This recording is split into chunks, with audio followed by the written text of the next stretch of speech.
The Alternative Digital. Real issues, real talk.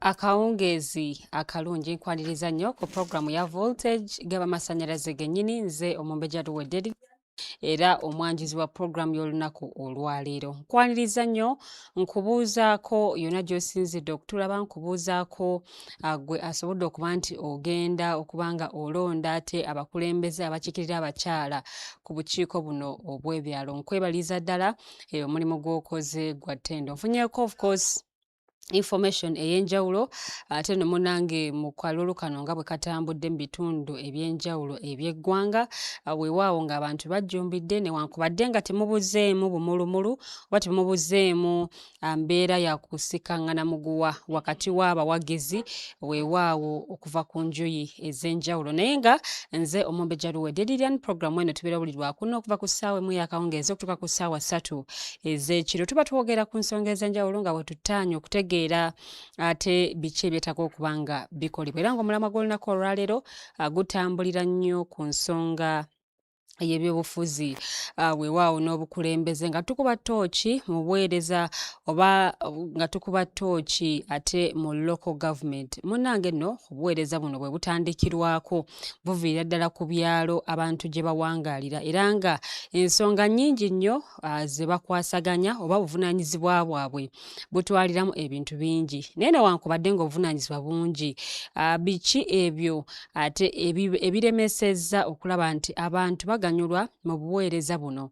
Bw'otunuulira nti kati akeetereekerera akali mu ggwanga kwe kuba nti balonda abakulembeze b'oku byalo. Tutandikira ku bakulembeze omuli abakiikirira abakyala ku byalo, bw'otunuulira LC1 committee zaabwe y'enteekateeka ate egenda mu maaso mu kaseera kano naye nga newankubadde nga guli gutyo ebyemulugunyizibwako ate ku local government biyitirivu nnyo olw'ensonga nti abamu beewuunaganya n'okwewuunaganya bano ebifo bye baalondebwa kiki ekyatuukawo. Nabaddeko kakiiko k'ebyokulonda olunaku olw'eggulo nga waliwo abazze okuwaayo okwemulugunya kwabwe naye omwami omu yagambye nti bo omuntu gwe baalonda mu kulonda okwaliwo mu 2018 ku kyalo yavaako bukyanga bamulonda amaze emyaka 8 taddangamu kubeera ku kyalo ekyo. So nno nga byebimu ku bye bazze okwemulugunyaako nga baagala akakiiko k'ebyokulonda kongere okuwabula oba kongere okuttaanya abantu abafaanaganako bwe batyo. Naye nno eyo si y'ensonga yokka. Minisita wa local government oba gavumenti ez'ebitundu ne state minister bali mu kugenda maaso n'okuba nti batalaaga ebitundu by'eggwanga eby'enjawulo. Njogera ku Honorable Balaam Barugahara ne Honorable Justin Nammere. Naye nga bye basobodde okuba nti bakuŋŋaanya esayidi eyo byongedde okulaga nti obukulembeze buno obwa gavumenti ez'ebitundu bukyalina omulimu ogw'okukola era gwe guli luddawa okusobola okulaba nti basigala nga bakola ekyo ekibasuubirwamu. Kaakati namaze dda okuba nti pano yange enneegattako nga ntandikira ku mwami Kalwanga Saul. Omwami ono ava mu kibiina ki NRM yamaze dda okuba nga entebe ate agiwa omulimu. Awo nno nzizaako omukulu Mayanja Robert okuviira ddala mu People's Front for Freedom ate naye ajja kuba atubuulira performance y'ekibiina kye mu kalulu kano ebadde etya, balinawo ba candidates balinawo obuwanguzi bwonna bwe bakafuna ng'ekibiina ekya People's Front for Freedom. Awo nno ate n'omukulu Muwonge Vian naye yamaze dda okuba nti atwegattako era tuli ffenna tuba tuli butoola Malusu na Dokoli okulaba nti ate naye munnange ayongera okutuwa endowooza ye ku ebyo ebigenda mu maaso. Awo nno ongisabire obe nga ate okozesa platforms okuli Facebook, YouTube, TikTok era wonna tubeera live oba tuli live. Kati kansooke nnyaniriza abagenyi then tube nga ate tweyongere ne program yaffe y'olunaku olwaleero. Omwami Kalwanga guno mulundi gwakubiri okulaba nti otwegaseeko. So mbadde nkusaba osooka olamuse ku batulaba weewaawo weeyanjule n'abo abakulaba omulundi ogusookera ddala. Nnyabo omwannyinaze nsanyuse nnyo okunkyazaako olunaku olwaleero Omumbejja Lilian luwedde. Weewaawo. Nsanyuse nnyo okubeerako ku TikTok. Abatulaba mwenna mukola ky'amaanyi n'abawagira programs zaffe zino era nga twongerako owoola bakama baffe eyo gyenna gye bali naddala mu kibiina kyange kya NRM kubanga ye ssenta ya buli kimu, ye ssenta ya budget. Bwateeke ssente wano mu kampuni balangireko, mobilizingire wano akalulu ka bassente beerosi wano kubanga kanakaako olwaleero tukakoze ki tukamaliriza. Nsanyuse nnyo okusinkana ku Mr. Mayanja wamu ne muganda wange Vianney bwe tuli ku pano olunaku olwaleero. Yenze Sawulo Kalwanga, ssaabakunzi wa NRM owa Greater Mubende, nga Mukama yasiima ne banteekako eyo nsobole okuweererezaayo. Nze emyaka gye mmaze mu by'obufuzi ebiri direct giri emyaka 10 gye mpangalidde mu local government. Nga mbadde nga kansala mu ggombolola y'e Butayunja mu ssaza ly'e Busujju mu district y'e Mityana. Ate ne mbeera secretary wa community services era ku district y'e Mityana emyaka egyawera. Mwaka gumu gwali gumu awo ne bannaanulawo abanoopu ne baŋŋaana okukola nabo nga balaba ebirowoozo ebyange tebikwatagana na manifesto yaabwe ate nga gavumenti eri mu buyinza ya NRM nina ku implementinga President Museveni byaba aleese. Mbaagaliza puroguramu ennungi olunaku olwaleero mbakulisaayo ababadde mu kalulu k'abakyala women councils zirondeddwa olunaku olwaleero. Nsanze abantu bangi nga mbabuuza nga temugenda kulonda nti ebyo tetubitegeera bulungi naye nga kwegamba tulina okwerabulatinga ensonga zino okubuulira abantu abali eyo nti obukiiko bwa women councils buyamba butya omukyalo ono asigadde oluusi nga tolonze oba gwe olonze olwaleero naye nga tomanyi lwaki okoze eki olonze. Naye akagere ke tutudde wano ku kamera olunaku olwaleero nina essuubi ntugenda vaawo nga mutegedde omuganyulo gwakyo. Mbaagaliza puroguramu okubeera ennungi. Neyanziza Mwami Sawulo. Ekyo nno ky'okoonyeeko nsonga nkulu nnyo nti abamu ku bo kulonda abamu tebategedde balonda ki ekibalondesa. Emikono eyo wabaddewo abaami abaggiddwa mu layini nga bano nno beenaanisa ebiteeteeyi by'abakyala era nga bagenza okulaba nti bakuba akalulu. Akalulu kano nno munnange nga bamundooza balowooza n'abaami balina okupatisipeti nga naye Mwami Mayanja nkwaniriza sokola muze kuba tulaba weewaawo tube nga ate tweyongererayo ddala butereevu. Abatugoberera ku voltage akawungeezi kolwaleero mbalamusiza nnyo beebaza emirimu. Wiiki nze tembeeredde nyangu ebadde n'okusoomooza kungi era ndi munafunafu naye neebaza Katonda nti nsobodde okutuuka wano.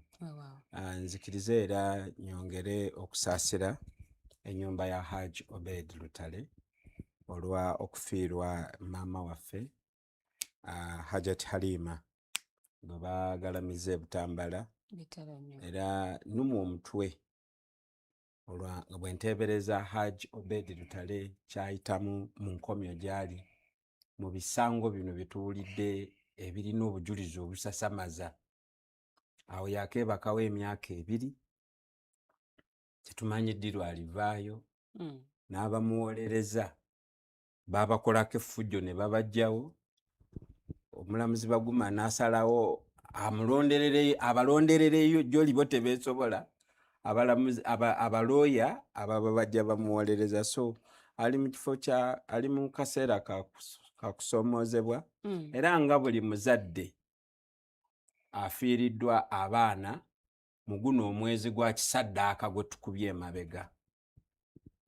Lilian, mu mawanga amalala abaana 5 ne bafa mu kabenje wabeerawo okukungubaga ku mutendera gwa nsi yonna. Bendera bazisiba mu ki? Naye ffe tumaze ennaku 3 nga buli luvannyuma lwa wiiki waliwo ekibinja ky'abaana baffe abafa be bayita obubenje naye nze sikyabuyita bubenje kubanga tetusobola.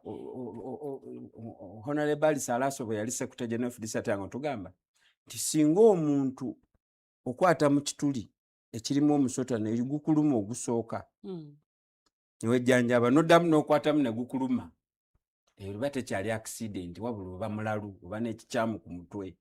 So abaana ne bafa wano mbwa accident, abaana ne bafa wali mbwa accident. ne bafa wali accident. Lilian teeberezaamu omuzadde nga nze wano buwala bwange busatu buli ku ssomero n'ataddeyo ssente bugende bukole study tour nga tussa ekitiibwa mu new curriculum kubanga baatugamba egenda kubeera practical. Bwe tuba twogera ku Rift Valleys omwana agenda sipi, omwana agenda kaseese, wakiwulira? Naye olw'okuba nti tulina gavumenti y'abassebagayaavu batuga nti abaana bagenze wala naye nga tulaba baasi eziva e Nairobi nga bageze kulambula Western Uganda. Kati tunuulira musajja wattu nga Mayanja nga bandeetedde buwala bwange kyekyokka kye nnina ku nsi busatu nga bwafudde kye bayita accident. Naye nga neeri ku mulirwano waliyo anfaanana naye akungubaga kuba ababe twabaziise wiiki eri ewedde. Ebintu ebyo binakuwaza, naye njagala kugamba abalaba shoyo olwaleero nti wakyaliwo essuubi ly'okufuna Uganda efaayo, wakyaliwo essuubi ly'okuzimba Uganda empya, nga Uganda eyo obuvunaanyizibwa bwayo obusinga obukulu kwe kulabirira abantu. Nti nga balafuuba n'emisana n'ekiro okulabirira abantu wabaawo entata egudde ng'eyo kale tukolaako obuntu ne tukungubaga. Wano byasigadde as business as usual. Minisita najjaawo n'agamba musooke mulindeko okulambula but that's all. So ndi musanyufu okubeera wano, oba oliawo kyokka kye tusobola okukola kwogera nze nja kwogera. Naye akaseera katuuse Uganda tutandike okubanja ekipya. Of course nange nja kwaniriza ababadde mu kalulu, akalulu ka LC1 naddala ak'abakyala. Njagala okuyozaayoza abawangudde, njagala okuyozaayoza n'abagudde, njagala okuyozaayoza abaagenze okukakuba, kubanga ako kalombolombo ka demokulasiya ffe bannannyini buwanga bweruweeru bwe twaweerayo twekisasayizinge. Mbeebaza Kensuso lwa nsonga we tujjidde wano ng'ebyala ebintu bibuzaabuza. Nga Lord Mayor basobola omulumba ewaka misana ttuku ne bamukwakkulayo nga Chairman si wano tategedde. Nga Chairman si wano takoze ki? Tategedde. Nti era abasirikale basobola okujja ne basambirira ekisenge kya mukyala wa Lord Mayor nga n'abakyala mu zooni waasula. Tayatudde ku ddembe lya mukyala munne eririnyiriddwa bannamagye. Njagala okwebaza abakyakkiririza mu structure eyo. Kubanga bajjajjaffe abaayaniriza obugunjufu buno bwe tutambulirako kati bye baawaayo baayagala ensi nga Chairman si wano ddala Chairman. Ng'era n'abakyala ddala alina obuyinza ku nsonga z'abakyala ku kyalo. Tugendagenda mu nsonga ezo mwami Mayanja. Neyanziza okunkyaza ku lunaku ku mulamu ogufaanana bwe guti ndowooza emirala tusobola n'ogireka ne tuteesa guno kuba guno gutukwatako nnyo. Neesiimye okusinkana mu Honorable Kalwanga, erinnya ndowooza ndyogedde bulungi. Tusanyusa okulaba, tusunze okuwuliriza n'ebyotuleetedde okuva mu kibiina ky'abajjajjaffe ki National Resistance Movement. Abatumidde nnyo Dr. Lulume Bayiga, kati yatudde ku steering ekibiina ekirafuuba n'okuleeta enfuga ya federal mu Uganda kye bayita People's Front for Freedom. Nze Mayanja Robert muzzukulu wa Mukaajana. Weewaawo mwami Muwonge Vianney nkwaniriza nnyo akawungeezi k'olwaliro muzindalo gwo sookolamuse kuba tulaba. Neyanziza nnyo neyanzeege nange ntwala omukisa guno okwebaza management olw'okutuwanga omwaganya kujja okulaba nga tuyinza okwongerako ettaffaali ku ggwanga lyaffe lino. Njagala okwebaza bakomredi bange nabo okulaba ng'olunaku olwaleero bazze. Njagala okutwala omukisa guno kusanyukirako wamu abafunye ebirungi era nsaasire abafiiriddwako abaabwe. Wiiki ewedde bwe yali eggwako twafiirwa General Moses Ali, naye mu kumufiirwa waliwo bye yali atusuubiza. Waliwo seekoomu akatambi kazzemu ne kafuluma leero naye nali nakalaba emyaka 2 emabega. Okay. Nga Seeko oyo yali ayogera kwabo abayindi amini be yali afulumiza wano. Nzijukira ne mukadde waffe yali omubaka wa parliament wa Makindye West yayogera nnyo ku bayindi amini be yazzaayo. Era ng'akirambika bulungi nti abayindi bagenda okubagoba amini wano okubazaayo. Baali babawadde ebyabwe byonna era baali tebabanja. Kati Moses Ali bw'alaba omukulu Moses Ali bw'alaba Seeko ono ng'abyogerako n'amuyita era n'abako kye yamusuubiza. Ekimu ku kye yamusuubiza nti bw'ali baafudde yalagira abantu ab'enjawulo okufulumya akatabo ke akoogera ku bintu ebimu. Njagala kugamba nti bw'abanga akatabo ako yatugamba nti tayinza kukatanga mulamu, kyeraliikiriza nti bw'abanga abadde omumyuka wa Prime Minister ebbanga eryo lyonna atya era ng'alinda afe, it talks volume, kubanga amanyi ekiba kitambulira mu gavumenti. Naye Lilian kinaatujjukiza nti mu myaka ndowooza 1998 awo mu 2000 gavumenti yalutegeeza ne tugaa tekyasobola kukola bizinesi. Ebyali ebya gavumenti n'amini bye yali asasudde ebyabayindi bye bagamba nti babireka wano eno. Kyannaku nnyo Moses Ali addamu n'akyogera nti bagenda okuva wano nga basasuliddwa era ng'ayogera with authority kubanga ye yali Minister wa Finance. Naye akuga nti olunaku lwe baateesa gavumenti eno ey'abamulya bisiiko no Kaalwanga bwe baateesaako mu cabinet kwolwo teyaliimu.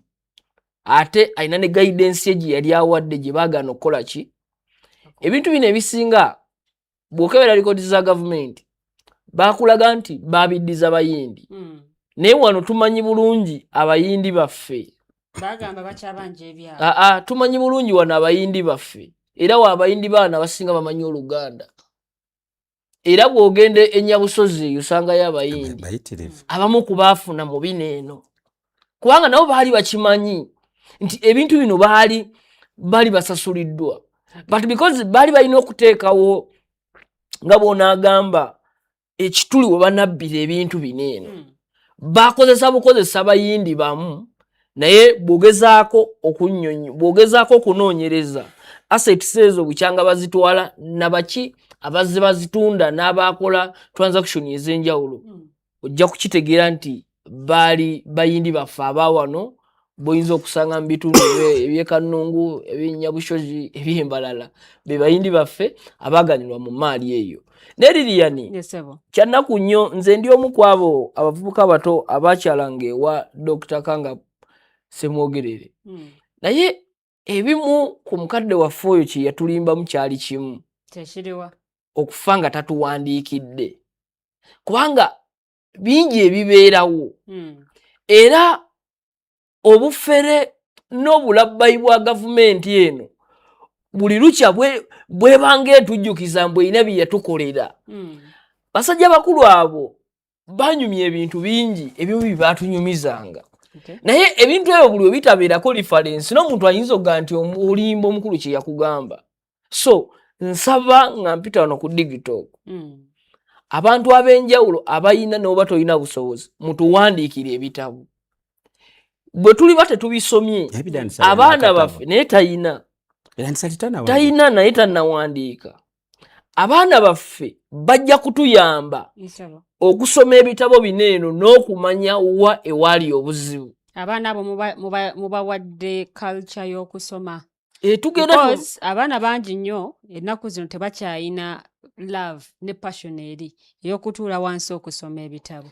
Liya nino nkubuulira ki abange nno mbayigiriza naye ewange kino kankireete ku lw'obulungi wa digital. Kusajjo ngenda ewange nyingira omanyi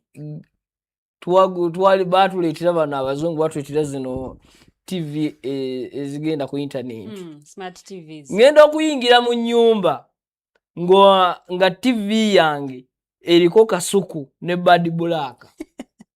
TV nenjijjako ejjo nayisa wa internet nakulayo net internet nze wange sikyayinaki kubanga omwana wange yabadde wali nesikiriza mukyala kulaba bibozibozi bya Bad Black ne Kasuku ku TV yange nalese ebyo mbijjeko kubanga tetuyinza kuba mweno era ng'abaana baffe ne bakyala baffe abamu nga balaba ebintu ng'ebyo nti simala gundi yakyusiza obubina ne tubeera mu ebyo ne tubeera mu eyo saakasi biriwo ssaawa zino anti kyekiri eri ngambye nze nataddewo ekibonerezo myezi egi ewange tebajja beerawo intaneti balina amasimu anti nkugee tebajja beerawo intaneti eyewaka nagijjeewo eyeesobola agenda agula eddata ateesobola tajja kugula ddata yeye nkuza gye tuteeka okukuza abaana baffe ebaleetera eri kalukya gy'ogambye ey'okusoma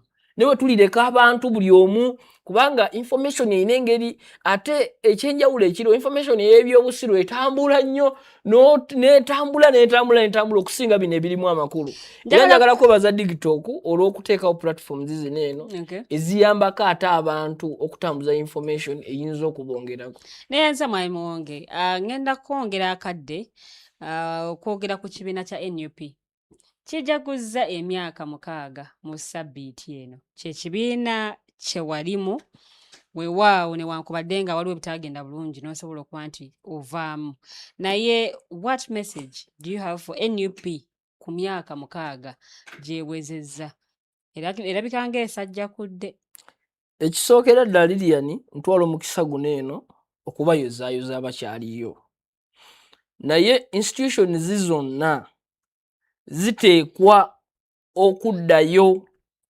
okureflectinga ku bigambo ebyasooka okwogerebwa institutions zonna ne bwenaabeera nga NRM okuddayo ku nnyingo zaayo ziri eri ezaali zigamba the 10 points program mu mbeera ya National Unity Platform eteekwa okwekolako self audit okuddayo okuga twajja tutya nti twajjira mu people power movement amaanyi nga g'abantu okuddamu okwexamininga ebikolwa ebikolebwa bikolebwa mu maanyi g'abantu oba amaanyi g'abantu gaatwalibwa kubanga institutions zonna bw'ogezaako okusoma akatabo ka John Kazora akugamba nti obuyinza bwatandika kufa nga bali mu nsiko high commanding ezapinga obuyinza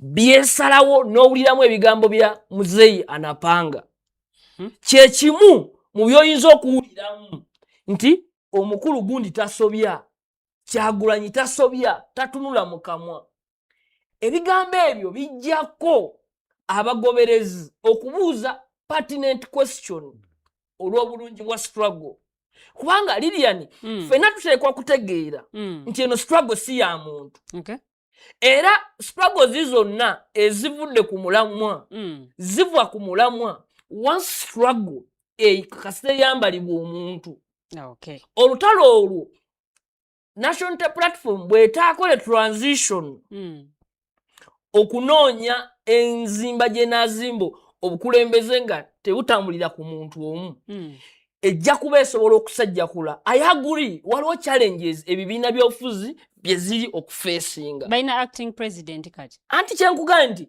acting president ono obuyinza bwe bukomawa acting president eyaliwo ye yasalawo loopu oba kubanga idea lekyandibadde nti acting president mu capacity y'omwoli an event bwetuukawo obeera key simanyi oba ye yamusalawo naye ekyo nkirekera balabi kwe kugamba nti bwabeerawo process yonna naye bwe tunaabeera nga acting president waali naye nga muteekwa okuleeta ebijjuulirizo audio ne mugaa nti order from above egamba bweti kitegeeza temujja kuzimba kibiina era ku lw'obulungi bwakyo kuba nze navaayo ate ndi contented ne gyendi kwe kugamba nti kwe kutunulira beyond omuntu bwe tatunulire beyond muntu ejja kukomekerera ng'eringa ekibiina kya National Resistance Movement. Kubanga National Resistance Movement eri inclined oba bagizimba ku muntu. Era omuntu yasalawo naga nti speaker bw'ati y'anaabeera. Bano abalala balinga nga bw'olaba bino ebigaali ebisomba lumonde nga bimujja mu kyalo. Bwe bituuka. Bwe kisanga muwogo nga kiteekako. Bwe kisanga ow'ebitafeeri ng'ateekako kubanga kikyagala kukola ki? Naye wateekwa okubeerawo obukulembeze nga obuyinza nga buli mu institutions tebuli mu muntu. Njagala kubuuza abatulaba ne bano baganda bange with an honest opinion gw'osuubira oli bw'avaawo naga nti kati nze nvuddemu oba essaawa zino eno nkozeyo ekibiina kyange Karaoke Party gw'osuubira ekibiina kyo kiyinza okusigaza amaanyi ge gamu. Kitegeeza buvunaanyizibwa bw'aba initiator okuddayo. Nayagadde nnyo bwe yabadde ayogera, nina ka video ke nalabye ng'ali Bulaaya ng'agezaako era naye okufumiitiriza. Naye kyagezaako okufumiitiriza version eno yavaawo kubanga mu kusooka wali oguddewo e platform esobola okuyita ebibiina ebirala byonna ne bijja mu movement eri people power. Essaawa zino eno people power yaliibwawo ekibiina kya National Unity Platform eyaleetebwa nga vehicle okuyisa mu kalulu. Kitegeeza neefuuka ate y'amaanyi ne sapasiidinga kiri eri then n'osigaza kino. So kyenyinza okumaliriza kyokka kyabakulu kutuula wansi ku reflectinga. Mwami Kalwanga, ekibiina ki NUP emyaka kibala 6. Nalabye leader of opposition omukulu Joel Ssenyonyi nti bajja nga balowooza muyaga guzze kubeerawo kaseera kale no munnaye embeera bw'enaateeka bajja kubula. Myaka 6 bagambye bakyaliwo. Nze omuntu gwe nsobola okukolera birthday party y'oyo awezezza emyaka 4 wumba mmanya alina kyakoledde eggwanga. Naye kati omwana agenda otandika okukuula amannyo nze menyeke ne ssente zange nti musalira keeke. Ayinza n'okufa yaabwe akyalimu endwadde za poliyo. Aba yagemebwa. Tannaba kumalayo doozi za 6 killer diseases. Emyaka giri 6 basobodde ofunamu baloopu ababaka ba parliament abakulembeze ku local government. So balaga nti bakyali b'amaanyi era embavu bakyalina. Wakati nga yakaweza emyaka 4 yasobola okugenda n'avuba naweza abaka ba parliament abali mu 50 n'okusoba. Agenza okweza emyaka 6 nga 58 bavuddeyo balumba 38 nga nze oyo musalira keeke. Tusoke tulinda aweze emyaka 10 anti bagambye ebisoomooza bingi bye bayitamu. Ffe tetuganye ne UPC yayita mu ntalo. Obukulembeze obuliwo engeri gye bubalemesezaamu okwetaaya. Kati kye tujja okugamba ekintu kiri kimu. Bw'oba olemereddwa okusooka okujaguliza emyaka egy'ekisajja kikulu abaana abato tetuteesa nabo. Ffe nga NRM omutakubira engoma n'ozina nga gikuba asinzidde wani yagimwetikkidde era engoma ye mukadde we NRM ekutte engoma egirese mu lujja ekutereddewo platform kwogenda ogikubira oli mu kujaguza emyaka 6 ate oli mugamba mubi nga nze nakuleetera engoma. Olowooza kuno si kugaana kurecognizinga kibiina kati ekikutte omumuli gwa opposition mu parliament. Mwannyinaze nze ngamba nnyo bannange be tubeera nabo nti gwe tunuulira wa gy'oyagala okutuuka ng'otunudde mu bbanga bw'otunula wansi oba toyinawo gy'ogenda kulaga wonna. NUP okujaguza emyaka 6 yandibadde eri mu maziga geekaba ng'egamba mu butuufu emyaka 6 lwaki numbers zeesala kuba mu ttooki entuufu. Kyekiri kyenkugambye nti nze sisalira mwana wa myaka 6 keeke nga n'amannyo gye gaali gatambute akuula emesezi muwe buli kimu tebitambula tebigenda mu maaso. Nga NRM ffe twandibadde tujaguza nga tugamba abantu bano bambi basenvudde naye tugezezaako bakulula tubasembeza gye tuli olaba badduka bayingira nsiko bafuutu soja waliwo abali mu makomera abo ne bwe banaabeerayo politics si ice cream nti ogenda kunuuna biwoomerera omukulembeze w'ekibiina ekyo ali wabweru wa ggwanga tali muno lwa mbeera eyatuukawo oluvannyuma lw'okulonda kati musala mutya keeka awaka nga mujaguliza omwana emyaka 6 nga kitamu yadduka mu maka anti newankubadde sanyu kimaama w'abaana lyoyina anti newankubadde ebyo weebiri naye bakyayimiridde ng'ekibiina bo bagamba nti bakyalira amaanyi n'obuvumu okweyongerayo newankubadde ebisoomooza bibadde mwanyinaze luwedde yesebo ngamba abantu bettambula nabo nti mu nsi bw'oba ng'oli mu kutambula okubaako gy'otuuka labira ku bakulu bo Democratic Party singa yebadde ekuza twandigambye eri mu kwekuba mu ttooki kuba olaba enkongezezzeekuba naye nga oludda oluvuganya gavumenti essaawa ya leero aba NUP ki kye batunuulidde mu gavumenti kye bagamba nti kiikino okuggyako okusagambiza n'okulaga olususu olunyirira awo nkubuuliza nti oli musanyufu ne Democratic Party w'eri ssaawa zino nze ndi musanyufu nnyo kubanga ffe ewaffe taata yatugamba nti bw'obanga ozimbye amaka go n'omanya nti ganywedde gaggumidde okusinga okubeera ne pressure awaka opangisangayo obuyumba bwo bumeka 2 obuyumba obwo 2 gy'oteeka betuyita bakiwummuza mirembe nti ewaka bw'ofuna pressure y'amaanyi buno busaidi chick obeera oyina bwe wabuteeka okunyiganyiga massage kati Democratic Party NUP FDC obona busaidi chick bwa NRM njagala oddemu statement eyo gotudde mu kamera ebigambo bwe birikodingibwe bibeere ku record nkugambye nti NUP FDC DP UPC bonna busaidi chick bwa NRM bwefuna pressure buli we bujinyiga masajja wako okomawo kawungezi kulya menvu ng'ogamba nebasa sikyalya kyagulu naye nga katogeere okakkuse ne mu butulugunya oluvannyuma bufuna mirembe kubanga tewaliiwo privileges zibasaanidde kufuna nga political party nga tebazifuna okuggyako okweyisaako iPod balemeseddwa okwegatta ku mukago guno gwa iPod emitendera egiteekeddwawo ne bye beetaaga okukola biyitirivu nnyo bwe baliweza emyaka egiyingira egitoola pyero bajja funa ekyabwe kye bateekeddwa okufuna ne bwe girwa giyiseewo emyaka 8 tebakulumya mutwe abo bamanyi kye bali mu kukola Uganda essaawa ya leero we tuyimiridde twetaaga kulaba nga tuimplementinga the 7 pillars of NRM manifesto eza NRM we tulina okuyimirira era nsanyuse nnyo okulaba Vianney nti yasobola okuva mu NUP walabira wala kati ate Vianney oli musajja mulungi nnyo essaawa ya leero tokola nsobi yonna olina kwegatta ku NRM ne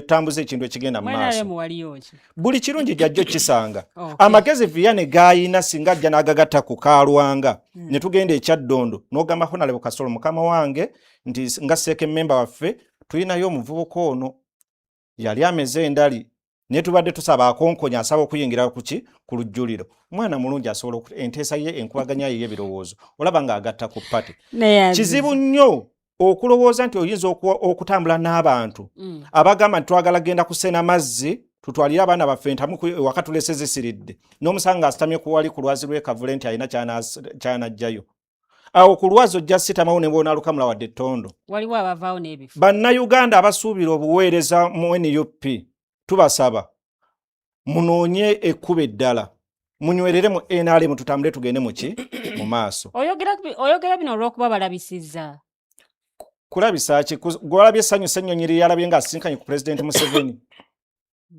abadde takirabangako bamugamba omusajja mubi yagenze n'amukuba simayiro ya Bugembe essaawa ya leero oyinza n'okulaba ng'ali kaca yeenywera mulekerawo okwebuzaabuza nga mulimba abantu nti mujja Pulezidenti Museveni atulemesezza tudduse mu ggwanga wadduka mu ggwanga wayita mu bbanga wayitawo okufuluma security wagiyitawo ye yakulemesa ofuluma ebweru w'eggwanga bwe baba nga ddala tebakwagala kufuluma era ne bunkukomawo tetwagala mwe muddeeyo mulimberimba abantu mbu omwami Bobi Wine yadduka mu Uganda temulimu demokrasiya teri amunoonya yewogomye wansi wa kitanda era tumusabusabibwa wansi w'ekitanda odde kwa ggulu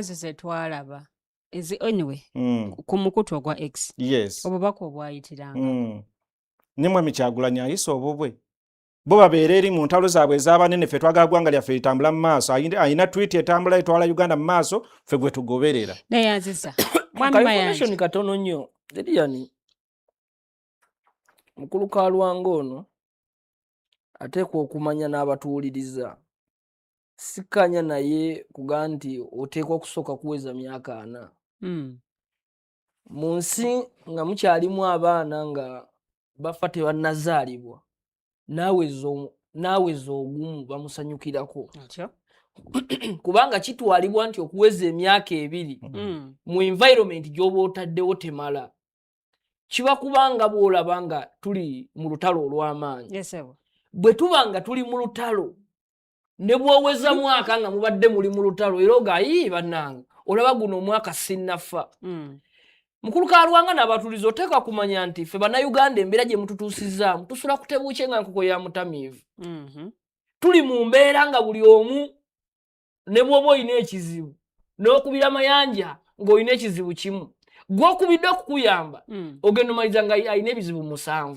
nze wamba mweninaze sewakanya submission ya muganda wange kati ninyo musekendi jala kino kyenkuga nti nsinziira ku political terrain mwe tukolera environment mwe tuzanyira ebyobufuzi tuzanyira mu environment nga mulabe nga gwozanya naye akutwala nga mulabewo tuli mu political environment nga Mwami Museveni agamba I'm going to crush you I'm not going to compete with you tuli mu mbeera ey'ebyobufuzi ngabo abawakanyiza Museveni mu byamazima n'obwenkanya baana baliruzira myaka 6 tebafindingangako an expeditious judicial process byo byetwogerako nti bw'osimatuka n'oweza gino emyaka 6 wakati ng'ofiiriddwa bw'ofiiriddwa oteeka ojaganye naye mu kujaganyako kyeŋŋamba nti oteekwa na kureflectinga gy'oyise okuba empenda olabe nti weeyongeddeyo otya bw'okireko obulesi lwa kubanga gundi wayingira mu parliament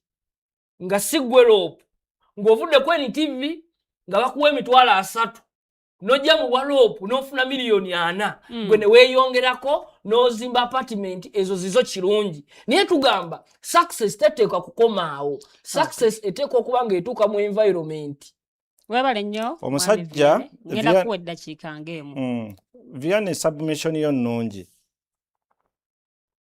kuggwe ng'omuntu naye osaanye ojjukire nti ebyobufuzi bitambuliranga bw'ozannya dayisi ennyenya gy'oginyenyamu kkiriza obagaana bw'onyiikira era mukaaga edda ku ki kungulu politics is about kwetereeza bwe tuggulawo political pitch bazannyi ki b'oleese b'okwatidde kadi abagenda okukuleetera ekikopo kya Premier League bakikutere ku mmeeza bw'onajja n'okola ebikolwa ebikuweesa red card kkiriza obagaano ojja fuluma ekisaawe totubuli oba wali wa mwaka gumu mu kisaawe oba wakayingira ekibinja ekyo enneekwatayo wabula kye tulina okumanya ennono yaffe ey'obuweereza nga bannabyabufuzi ffenna political parties ezitambula ez'omwaka ogumu ez'ebiri ez'omukaaga n'ana wakati nga weziri Uganda eragawa kye tulina okussaako essira kubanga wakati nga President Museveni akutte basa atuvuze atuusiza watutuusizza essaawa eno watugamba nti mbakwasiza General Muhoozi driver mulungi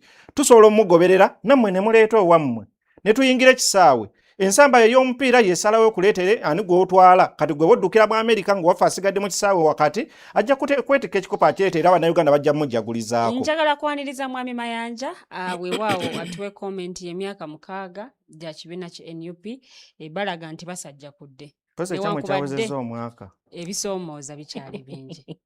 Omanyi ku mutala gw'abamuli asooka tebacelebratinga birthday. Mwana akyali emyaka 5-6 bamuli asooka nze nagamba ebintu byange mbijjira ddala gye nali mbaddeko era ewaffe eyo walingayo ekitundu nga bo tubamanyi bamuli asooka era bo si kive omulidde hage nti nze atannabakuula mannyo okyagala nga tannasimanya linnyo emmese eriwadde ssente gutakucelebratinga babalya baba ono munyivu bunyize submission yange njagala nnyo omuntu alina discipline mu debate so sagala kumala budde na opinion ya muganda ngo okuva mu NRM comment jakoze ku NUP ate n'amala natugamba tubuuze Uganda egenda wa constitution yaffe Uganda ejiwonga okutambula along a democratic path. Era constitution yaffe mu preamble etubuulira lwaki. So nze nga democrat, nze nga mutabani w'abalwanyi, nze nga muzukulu wa Mukaajanga, because story ya Uganda tetandika 1986 no. Lubadde lugendo okuva eri mu bajjajjaffe, okiwulira. Era neewunyiza mukulu wange Kalwanga abeera ne jjajja anyumya nnyo obugero Gipiri ne Rabongo okuviira ddala eri mukulu 22 ajja byogera naye nate yalaka tabimanyi. Agambye nti UPC DP abise buki n'atamanya nti UPC one time kyali kibiina kya jjajja, n'atamanya nti jjajja kennyini akitugambye nti yabeerako muki Democratic Party. Kati let us contextualize those facts ne submission gy'okoze. Lilian, nze ndowooza nti National Unity Platform ekigambo kye yakozesezza kye kireese baamuli asooka okusagambiza.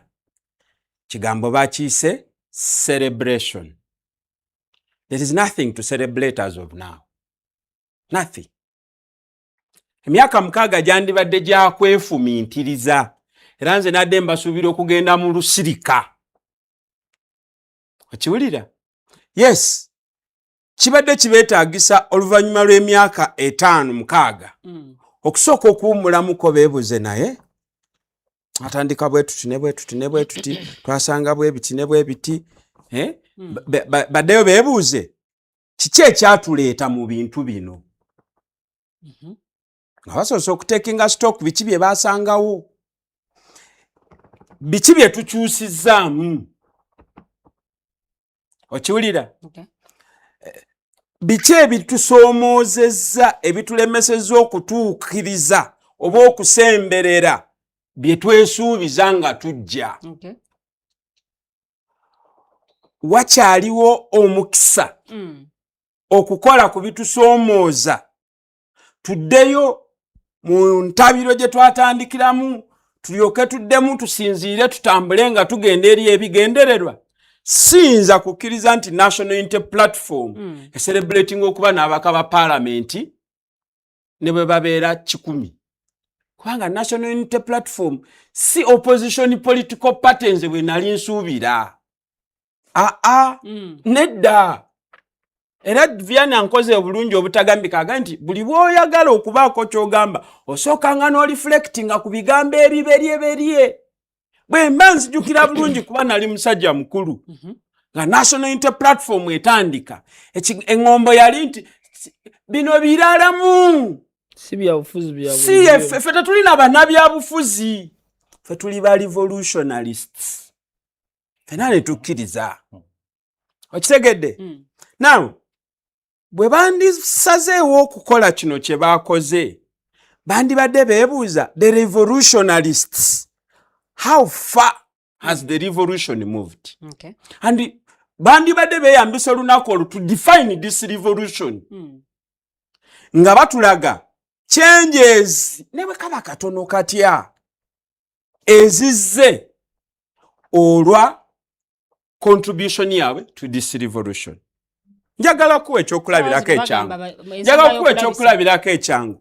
When Kizza Besigye says he came and contributed towards the revolution, nja kugamba nti endowooza ye n'enkola ye yajjawo omusolo ogwaki ogw'omuguwa. Okay? There was change mu system. Owulira? Bwe kyali nti goolo yali yakuzza buyinza mu bantu, returning people power. Besigye yakwipinza abantu tools to fight back, to push back, to organize, to speak. Ate Wamwami Mayanja nekuleetera nti NUP kati saawa zino baba bayigiriza abantu okulabisa. It is okay. Kyekiri kye nagambye nti take stock twajja wano. Nja kankozese show yaffe eno. Twatandikira mu kastudio eri akatini nga tulina akagaali. Era we nabanga njasa manyongo okuba kengere Now bwe tuba tupozinga okutunulira progress ya show eno tuddayo wali ne tuga nti Mayanja bwe yajja n'ayogera ebigambo bye ku sheeno ne tujja mu studio eno kati wano siwe tulina okubeera naye waliwo enjawulo wakati we twasimbula okutuuka wano we tuli so tetusobola kuwandiika ku kibiina kya byabufuzi ekirina potential nga National Unity Platform kubanga kye kibiina ky'abavubuka ate be ba majority be balina obuyinza in reality tetusobola kusicelebratinga kubeera n'ababaka mu regioni 2 basically eringa emu because there is little difference between Buganda and Busoga but the party is called the National Unity Platform. So in the National Unity Platform where is West Nile, where is Karamoja, where is Kigezi? So this should have been reflections. The sandi basubide na kubera ku kitebe kyabwe nandi basubide ogende eyo mu mabira munde ya etali na network.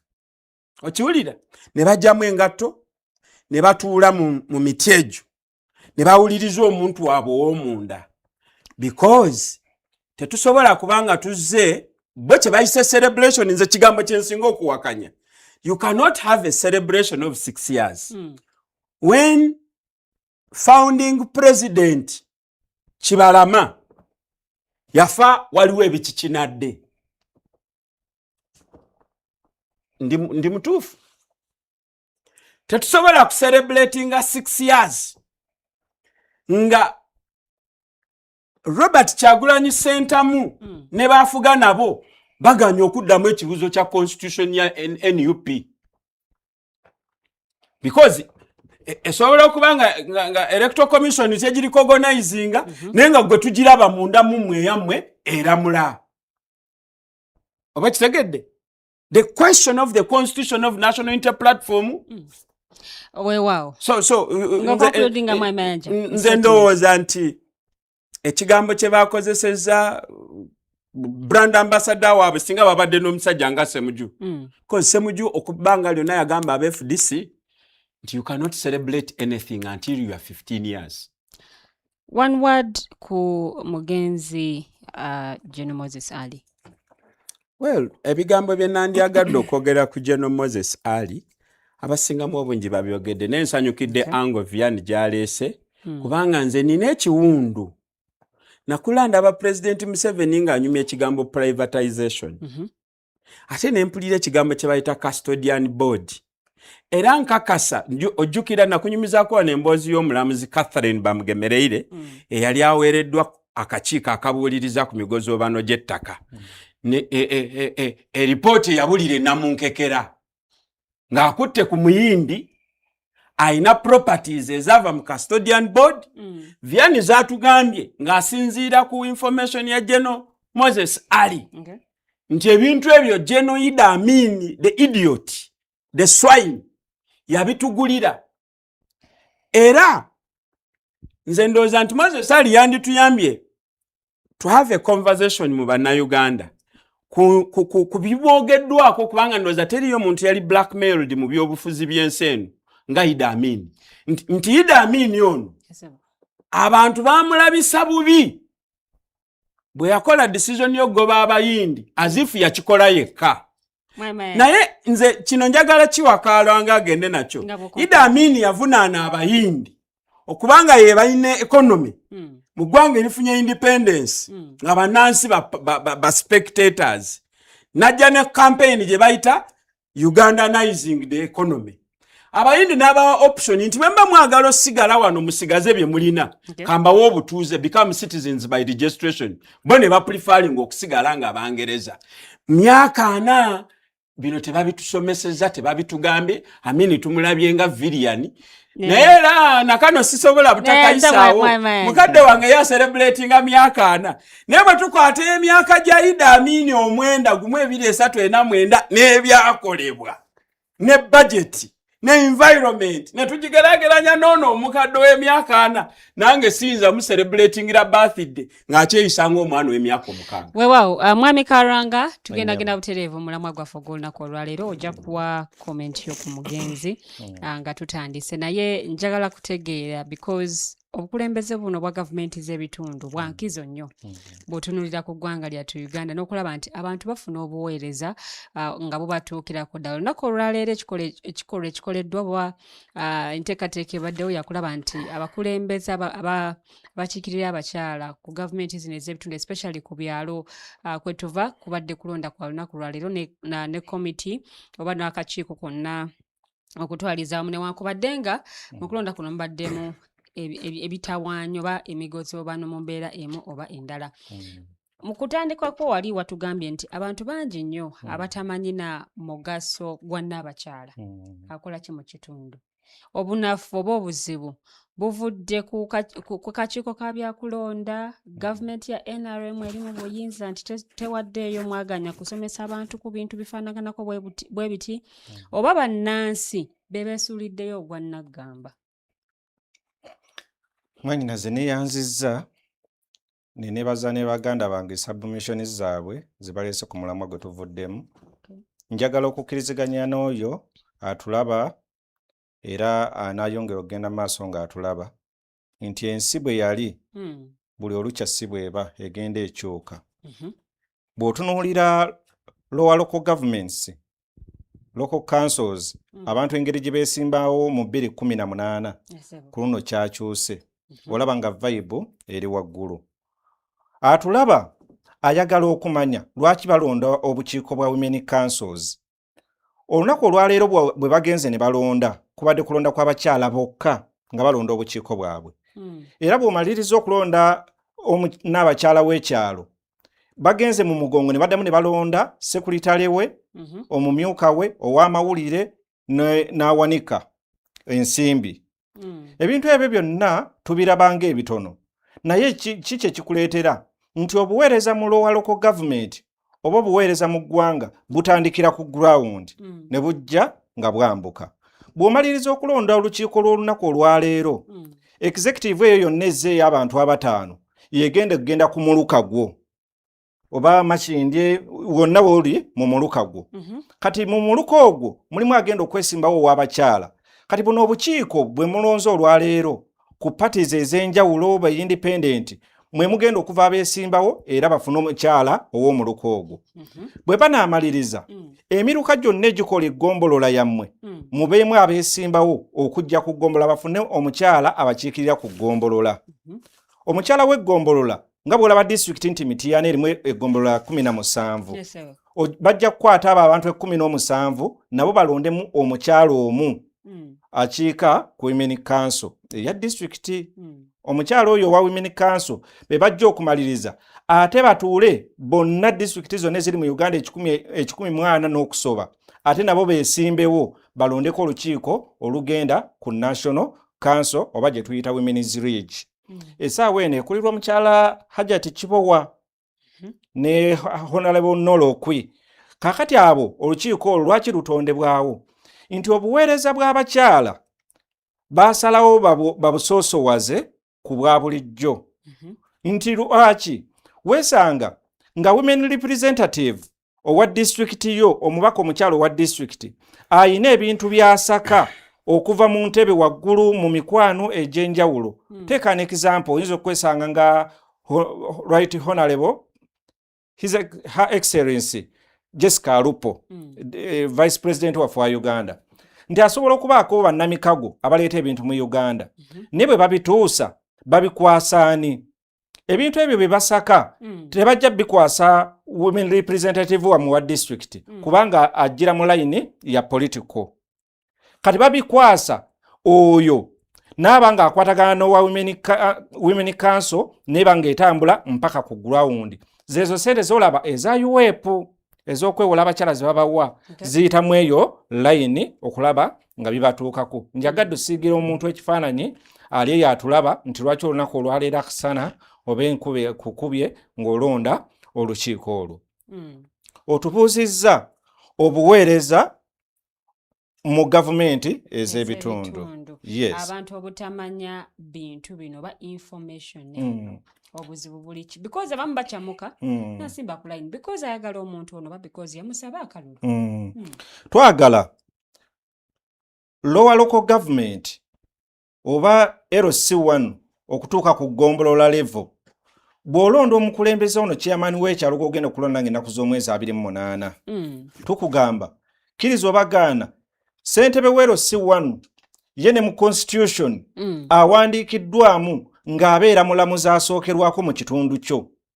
Sawulo Kalwanga bwe nzija ne neesimba e Makindye olw'okuba nnyina w'edduuka mwami Mayanja nja kuba sigenda muwa kyateekeddwa kufuna ku kyalo.